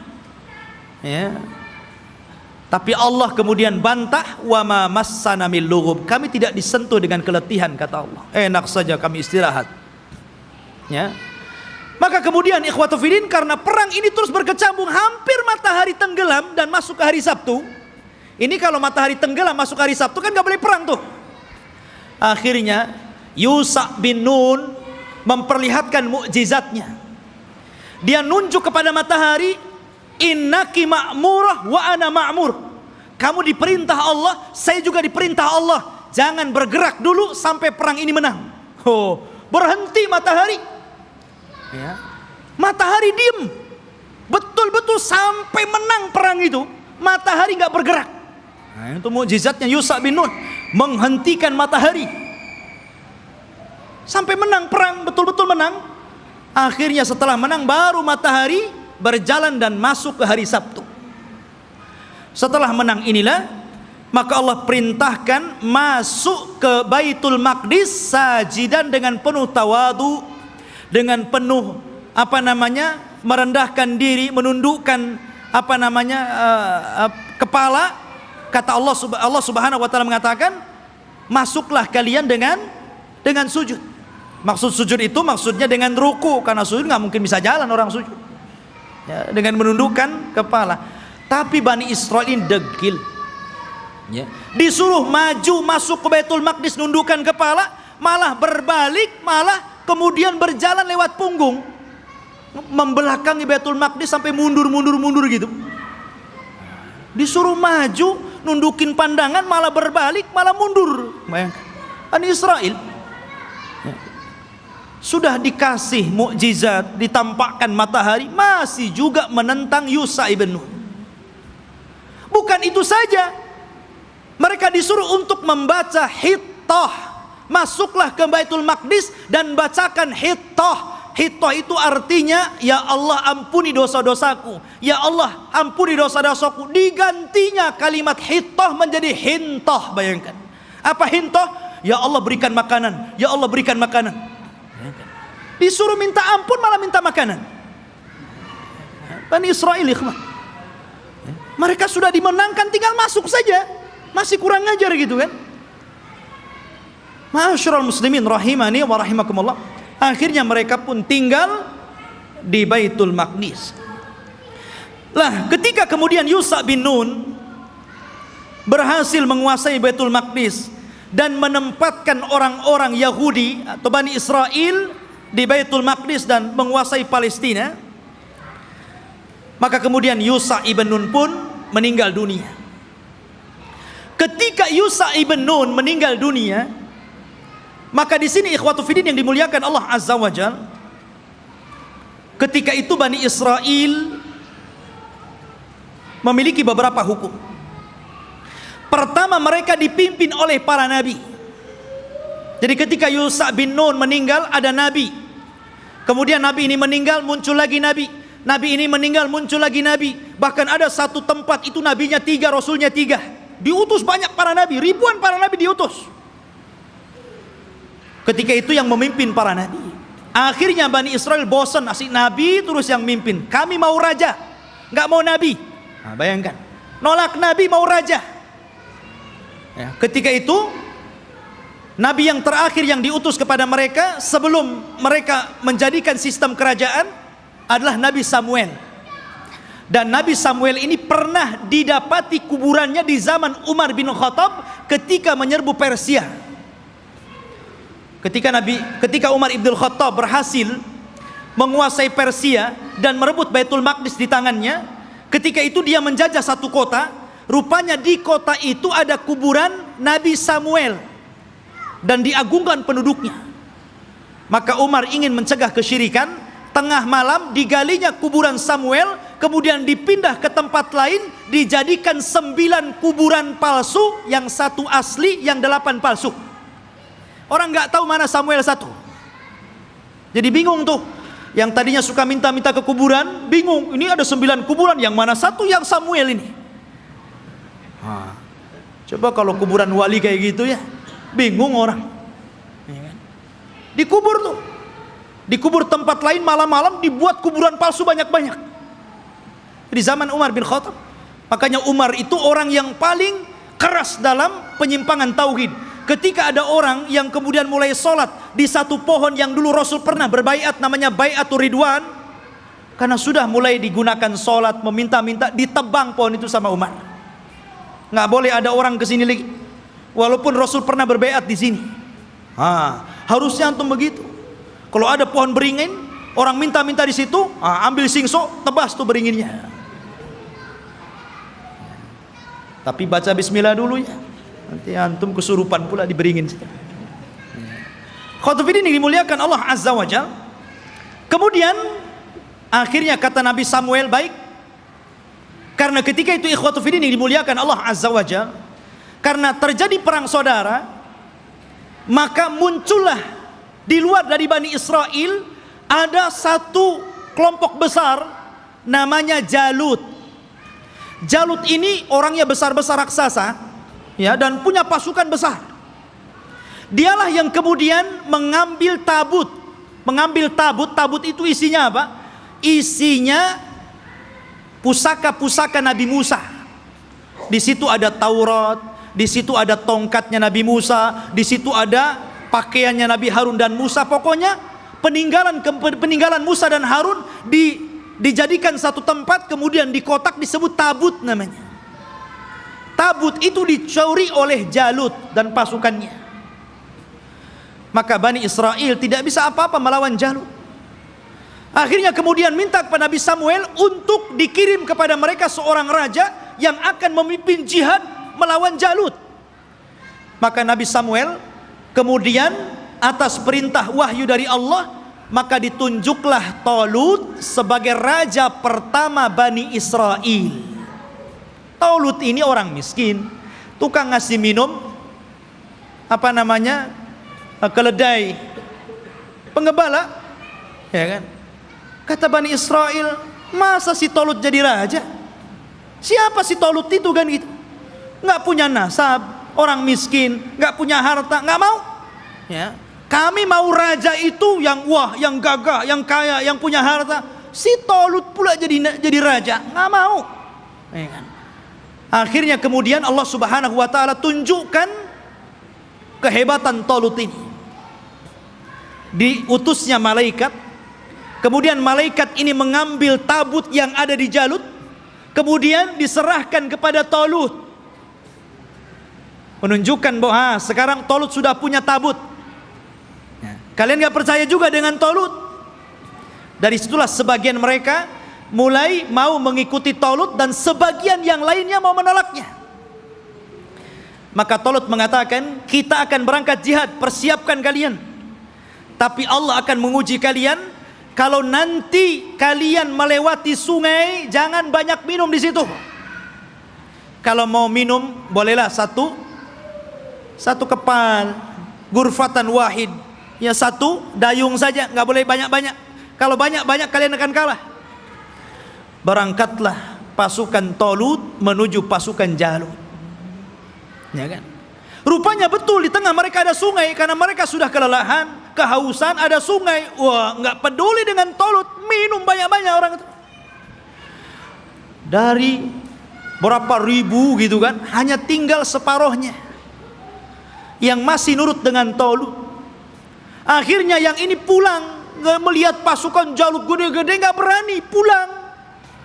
Ya, yang sedikit inilah kemudian mikir nih, ini tentara banyak, besar-besar, gimana cara melawan mereka? Akhirnya mereka nggak berani bergerak untuk melawan Jalut. Maka kemudian Nabi Musa,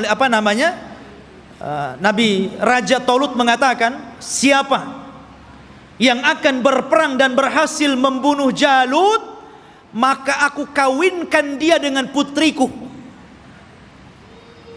Rupanya satu pun gak bergerak. Ngapain dikawinkan kalau harus mati gitu? Iya kan? Gak mau bergerak juga. Akhirnya ada anak muda namanya Daud. Dia berani tuh Daud tuh, yang kemudian belakangan menjadi nabi dan raja, Nabi Daud dan Raja Daud. Dia yang berani. Kemudian dia lempar tombaknya, kena Jalut, mati di tangan dia. Zaman dulu kalau sudah pemimpinnya mati, kalah orang itu. Ya kan? Meninggal di tangan Daud. Maka akhirnya Daud pun dinikahkan dengan putrinya Talut. Dan Talut mengatakan, kalau dia meninggal, maka orang ini yang akan menggantikan aku menjadi raja. Talut punya anak, tapi karena dia sudah berjanji, siapa yang membunuh Jalut, dia akan dinikahkan dengan putriku dan akan menjadi penggantiku. Maka setelah Talut meninggal dunia, mau tidak mau Daud diangkat jadi raja. Tapi anaknya Talut yang lain gak setuju. Ya kan? Harusnya anak yang jadi raja, kenapa Daud menantunya kan itu? Disitulah kemudian pecah Bani Israel menjadi dua kerajaan. Kerajaan anak-anaknya Talut dan kerajaan Daud. Dari sini ikhwatu fiddin mulai terjadi goncang. Ya. Tapi Nabi Daud ini ikhwan adalah orang yang cerdas. Karena Allah berikan mukjizat, tangannya itu bisa melembutkan besi. Ya. Jadi kalau besi itu nggak perlu dilas, dipotong-potong aja sama dia kan begitu. Wa alanna lahul hadid. Dia bisa melembutkan besi, bukan sulap ikhwan. Itu mukjizat. Kalau enggak gini aja dia. Ya kan? Mukjizatnya Nabi Daud. Dia punya kekuatan, akhirnya dia pun melawan anak-anaknya Talut yang lain dan mempersatukan kembali Bani Israel. Setelah dia meninggal, maka puncak kekuasaan Bani Israel ada di tangan putranya Daud, Nabi Sulaiman. Disitulah puncak kekuasaan Bani Israel, puncak kekuasaan Yahudi, ya. Dan hanya ada 4 raja yang pernah menguasai sebagian besar dunia, yang 2 mukmin dan 2 kafir. Yang pertama mukmin, namanya Dzulqarnain, sebutkan dalam surah Al-Kahfi. Yang kedua Sulaiman, ini keduanya mukmin. Dan keduanya kafir. Yang pertama Namrud di zaman Nabi Ibrahim. Kemudian Bukhtun Nasr, nanti ada kisahnya akan nyusul. Ya. Jadi Sulaiman ini Allah Subhanahu wa taala berikan kekuasaan yang tidak diberikan kepada orang sebelum dan setelahnya. Dia bisa menundukkan awan, dia bisa menundukkan jin, dia bisa menundukkan burung-burung, dia bisa menundukkan tumbuh-tumbuhan. Masya Allah, ini raja alam nyata dan gaib ini, Nabi Sulaiman ini. Ya. Jadi jin tunduk sama dia. Bahkan yang membangun bangunan-bangunan itu jin. Jin itu yang bekerja kepada Sulaiman, membuat istana-istana. Makanya ketika Sulaiman meninggal dunia, jin itu kan tidak tahu yang gaib. Disangkanya Sulaiman masih hidup dan tidur di singgasana. Asik bekerja saja mereka kan. Baru setelah Sulaiman roboh dari singgasananya, kata jin, oh kalau tahu Sulaiman sudah mati dari dulu, ngapain saya kerja, katanya. Nah, dari sini menunjukkan jin itu tidak tahu yang gaib. Kalau jin tidak tahu yang gaib, berarti dukun lebih tidak tahu yang gaib. Karena dukun itu gurunya jin. Mereka itu para pendusta, nggak usah dibenarkan. Benarnya 1, dustanya itu 1000. Ya. Ma'asyiral muslimin rahimani wa rahimakumullah. Maka Sulaiman inilah puncak kekuasaan, dan di zaman Sulaiman ini beliau membangun 1 tempat ibadah menggantikan tabut, namanya Haikal Sulaiman, yang sekarang menjadi mimpi orang Yahudi. Haikal Sulaiman, mimpinya orang Yahudi itu sampai hari ini. Sulaiman membuat haikal. Dialah yang pertama kali meninggikan Masjidil Aqsa. Jadi kalau Ibrahim meninggikan Masjidil Haram, kalau Masjidil Aqsa ditinggikan oleh Sulaiman. Dan ketika dia mendirikan Masjidil Aqsa, maka dia meminta kepada Allah 3. 1, agar Allah memberikan hukum yang sesuai dengan hukum Allah. Yang kedua, agar diberikan kekuasaan yang tidak pernah diberikan kepada siapapun setelahnya. Yang ketiga, agar siapapun orang yang masuk ke masjid ini dan tidak ada niat kecuali sholat, keluar, maka dia sudah hilang dosanya seperti anak yang baru dilahirkan dari perut ibunya. Kata Rasul, aku berkehendak bahwa yang ketiga itu aku, kata Rasul. Karena yang kedua sudah dikabulkan. Dan Rasul pernah sholat di Baitul Maqdis. Kata Rasul, aku berharap aku yang ketiganya. Ma'asyiral muslimin, jamaah sekalian yang dirahmati Allah Azza wa Jalla, maka Sulaiman pun membentuk tempat ibadah yang disebut dengan Haikal Sulaiman, Masjidil Aqsa yang lama. Di zaman Sulaiman itu disebut Haikal namanya. Baru kemudian roboh, kemudian dibesarkan, akhirnya menjadi besar. Lah Yahudi ini ingin mencari itu.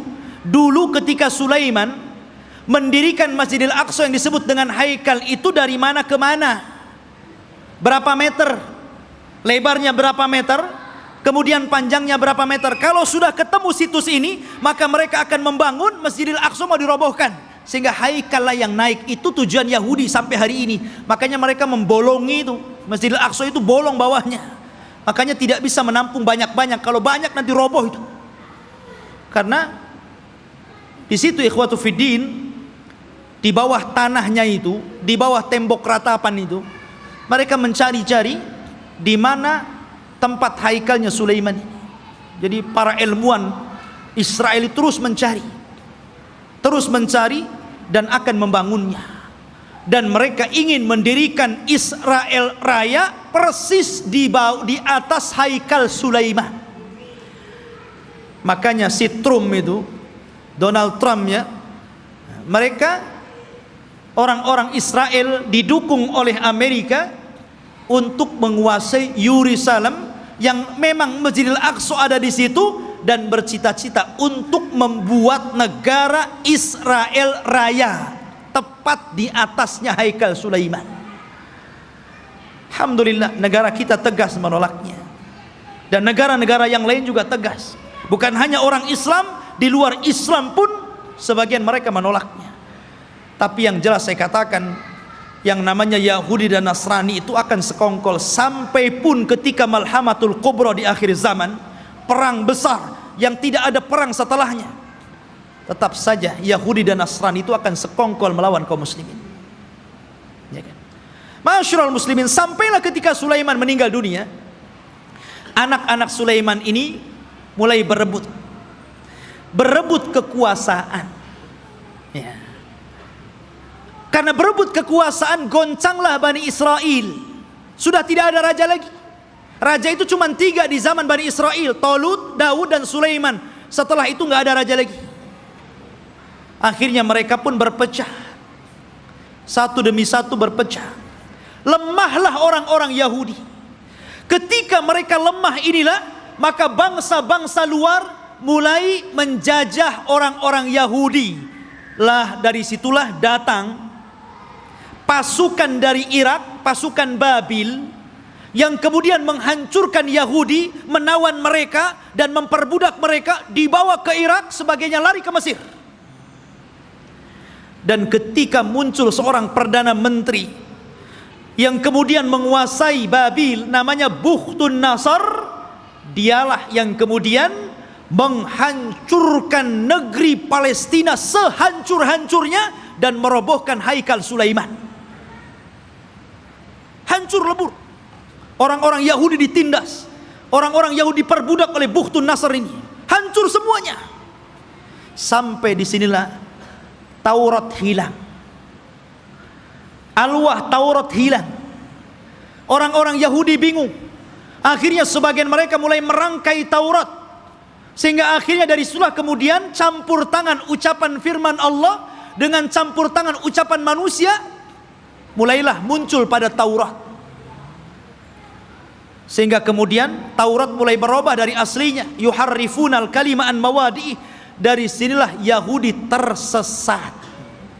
Karena alwahnya Taurat, papannya hilang, berceceran kemana-mana.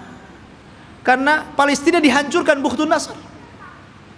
Lah ketika hancurnya Palestina ini, datanglah seorang nabi, namanya Uzair. Nabi Uzair, ya kan? Datang, kemudian melihat kehancuran Palestina yang luar biasa. Haikal Sulaiman roboh, kota Palestina hancur, orang Yahudi dibantai, orang Yahudi diperbudak di Babil, Irak, gitu kan. Maka dia berpikir, kaifa yuhyillahu ba'da mautiha.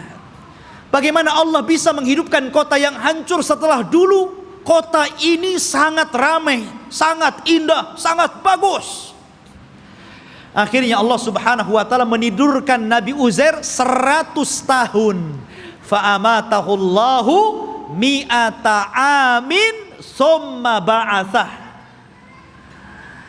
Maka kemudian Uzair pun ditidurkan Allah 100 tahun. Kemudian dibangkitkan seolah-olah baru tidur sejam 2 jam, karena ditidurkan di waktu duhur dan dibangunkan di waktu asar. Asar ke duhur cuma berapa jam saja. Disangkanya hanya 2-3 jam dia tidur, padahal dia sudah 100 tahun ditidurkan. Dan Allah bolak-balikan badannya sehingga badannya tidak hancur, dan Allah biarkan badannya muda terus, sehingga ketika 100 tahun dia dibangkitkan, orang sudah tua dia masih muda. Orang udah janggutnya panjang-panjang, udah pakai tongkat bungku-bungku, dia masih muda saja. Maka ketika dia mencari rumahnya, ya namanya rumahnya ya tahu di mana. Rupanya rumah itu masih ingat di mana letaknya. Rupanya di situ ada nenek. Rupanya nenek ini dulunya bekas pembantunya, lebih muda jauh, tapi sekarang lebih tua jauh. Siapa kamu? Saya Uzair. Uzair dah mati 100 tahun, kau ngaku Uzair pula, katanya. Mana buktinya kau Uzair? Akhirnya ditunjukkan bukti-buktinya. Kaget nenek ini. Oh, kamu ini tuan saya, kamu Uzair. Menyebarlah nama Uzair di Bani Israel. Maka orang pun menganggap Uzair itu anak Tuhan. Wa qalatil yahudu Uzair ibnullah wa qalatin nasara al-masih ibnullah. Berkata orang Yahudi Uzair itu anak Allah, berkata orang Nasrani al-Masih ibnullah, anak Allah. Karena Uzair masih hidup. Mereka katakan ini anak Allah, kalau bukan anak Allah nggak mungkin hidup selama ini dan masih muda. Dan ketika dia mencari puing-puing papan-papan Taurat, dia tidak tahu di mana letaknya. Maka Allah ilhamkan mampu menghafal Taurat dengan pemikirannya, sehingga orang-orang menyangka Musa saja membaca Taurat dari papan, dia membaca Taurat dari pikirannya, berarti dia adalah anak Allah. Orang Yahudi bilang Uzair anak Allah karena mampu menghafal Taurat. Tuh lihat, kenapa orang Islam tidak dikatakan anak Allah? Banyak orang yang hafal Quran.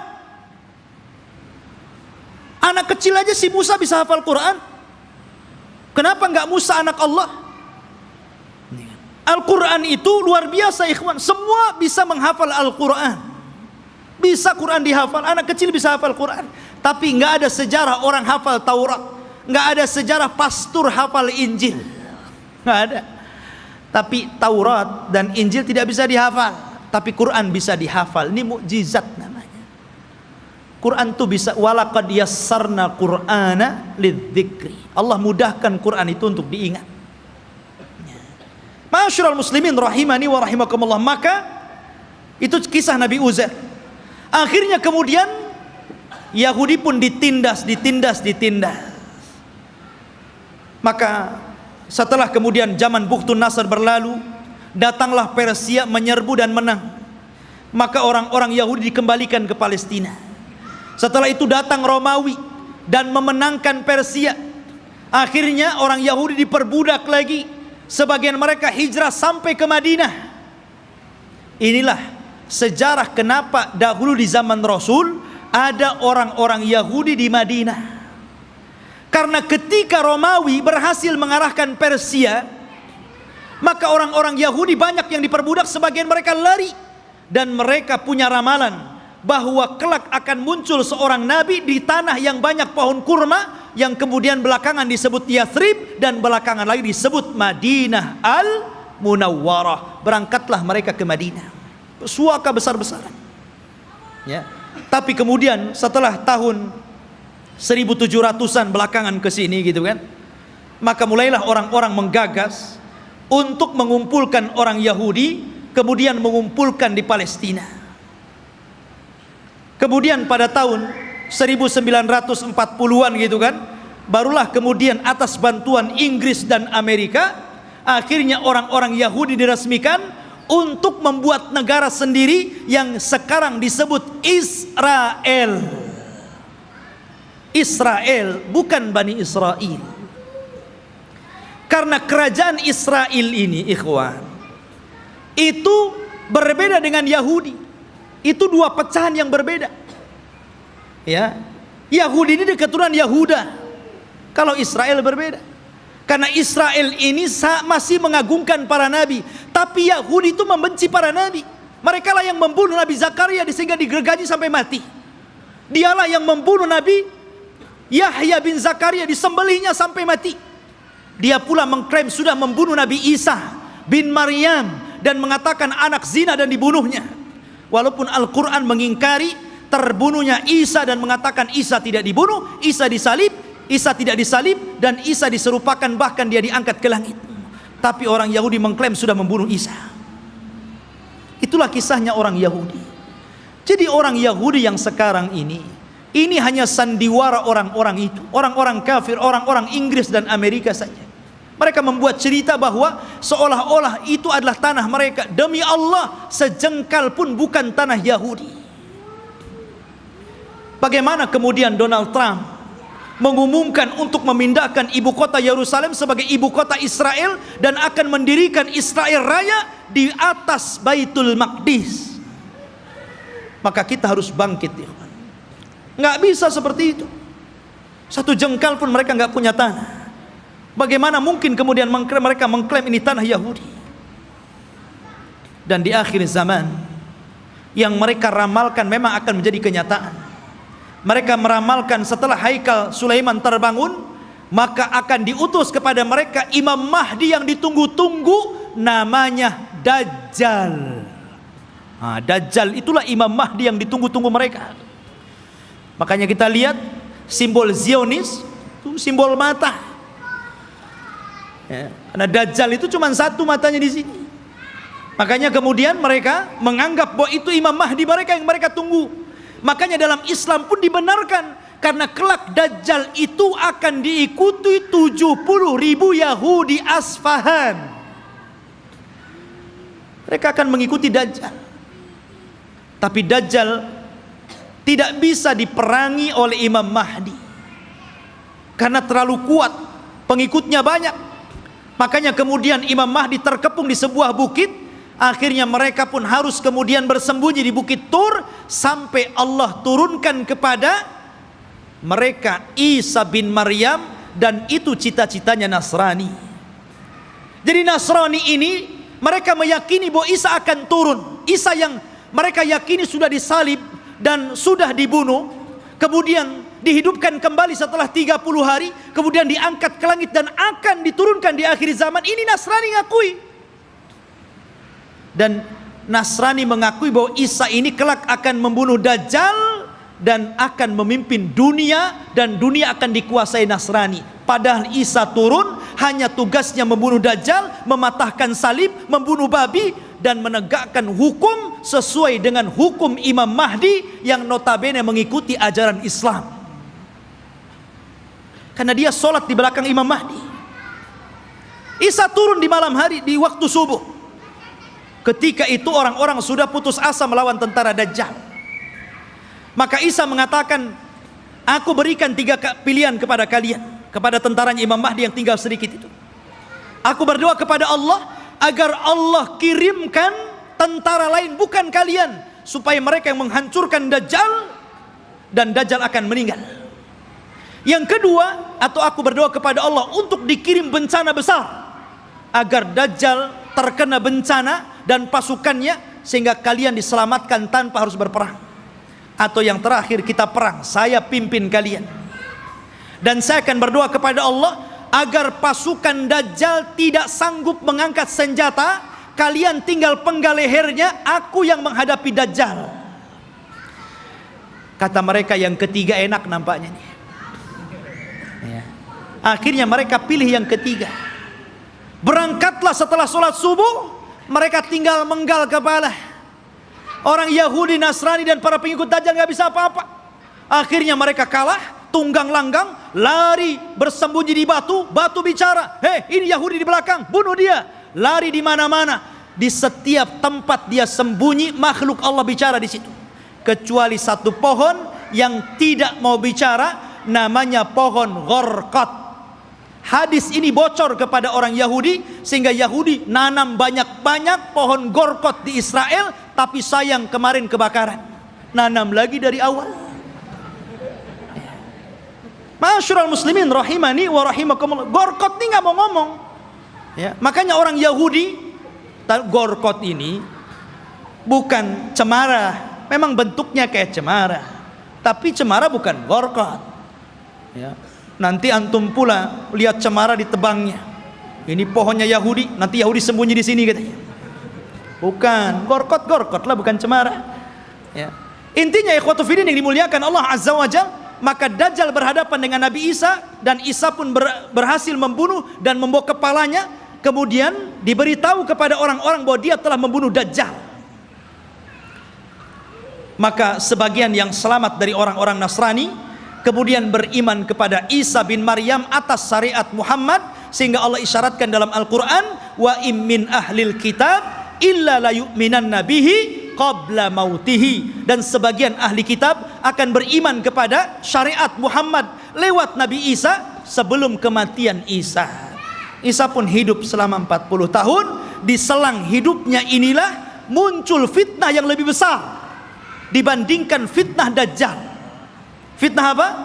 Munculnya satu kabilah yang bernama Ya'juj dan Ma'juj, dari keturunan Yafis ibn Nuh alaihi salatu wassalam, satu kaum yang tidak bisa diperangi.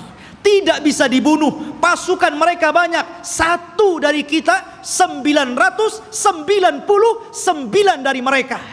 Anda bisa bayangkan. Jadi kalau kita melawan mereka, jadi satu dari kita melawan 999 dari mereka. Bayangkan. Sehingga ketika Allah azab dengan mengutus ulat dan mereka mati semua dengan ulat tersebut, bangkai mereka rata, sehingga setiap satu jengkal di tanah ada bangkainya. Nabi Isa berdoa kepada Allah agar Allah bersihkan bangkai-bangkai mereka. Maka diutuslah burung pemangkai bangkai, tapi juga tidak habis semuanya. Maka Isa berdoa lagi agar diturunkan hujan dan banjir besar, akhirnya membawa jasad itu ke lautan dan menjadikan bumi kembali subur. Maka dari situlah mulailah berlangsung tanda-tanda alamat besar. Karena alamat besar itu kalau sudah datang, maka tasalsul akan terus berganti sampai kiamat dibangkitkan. Oleh karena itulah ikhwatu fiddin, inilah kisah Palestina dan Yahudi. Semoga menjadi pencerahan dan pengetahuan bagi kita. Semoga Allah subhanahu wa ta'ala mendoakan saudara-saudara kita yang ada di Palestina dan menggagalkan keinginan orang-orang kafir untuk menjadikan Yerusalem sebagai ibu kota Israel yang akan dibentuk sebuah negara Israel Raya. Mimpi mereka, tapi kita umat Islam tidak akan setuju dengan itu. Kita doakan terus agar saudara-saudara kita dimenangkan oleh Allah dan dihancurkan orang-orang kafir. Subhanakallah bihamdika asyhadu an la ilaha illa anta astaghfiruka wa atubu ilaik. Allahu ta'ala alam. Assalamualaikum warahmatullahi wabarakatuh.